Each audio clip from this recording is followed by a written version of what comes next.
Lors de la révélation de Dieu au Sinaï, 10 paroles sont transmises au peuple d'Israël. Ces 10 paroles représentent en quelque sorte les 10 têtes de chapitre des 613 commandements. C'est un peu la table des matières de la Torah. Ces 10 paroles ont été données sous la forme de 2 tables de la loi, 5 à droite et 5 à gauche. Et traditionnellement, il est expliqué que 5 paroles concernent le comportement de l'homme vis-à-vis de Dieu et que les 5 suivantes concernent le comportement de l'homme vis-à-vis de son prochain.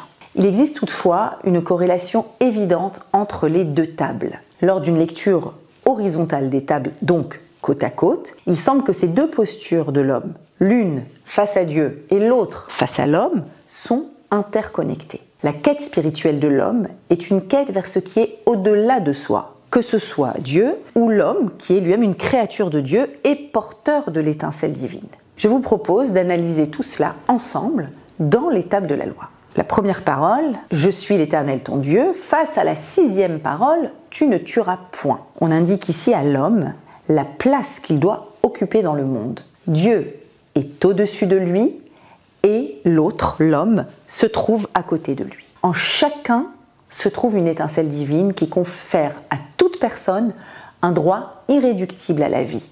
L'homme ne peut pas déborder de sa place, ni en se prenant pour Dieu, ni en effaçant l'autre. Ensuite, la Torah indique à l'homme comment être en relation. Le 2e commandement stipule « Tu n'auras pas d'autre Dieu que moi ». C'est donc l'unité de Dieu. Et ce commandement est face au 7e, tu ne commettras pas d'adultère. La Torah met ici l'homme face aux 2 relations qui constituent le fondement de sa construction. La relation à Dieu, d'une part, donc à la transcendance, et la relation à son conjoint.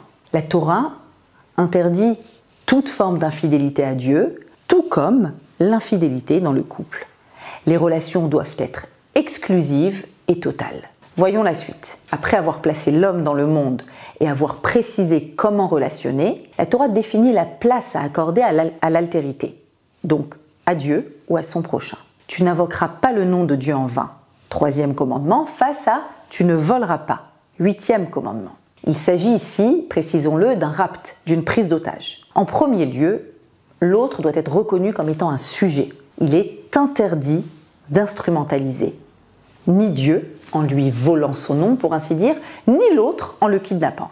Et une fois que l'autre est reconnu comme sujet, eh bien on lui accorde de l'importance et de la considération en respectant son espace et son histoire. Les 4e et 9e commandements nous enjoignent respectivement de respecter le Shabbat et de ne pas faire de faux témoignages. Rappelons que le respect du Shabbat est un témoignage hebdomadaire de la création du monde par Dieu.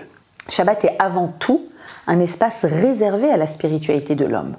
Or, porter un faux témoignage sur une personne revient à le couper de son espace de vie et de sa réalisation. Cela revient en fait à falsifier le monde tel qu'il a été créé. Les 5e et 10e commandements rappellent quant à eux le devoir du respect des parents et l'interdiction de jalouser.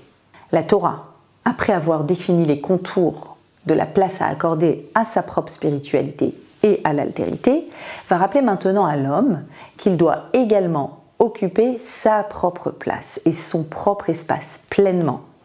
Et cela, à la fois dans la relation verticale, donc aux parents, que dans les multiples relations horizontales qui sont les nôtres. L'homme doit remplir sa mission singulière.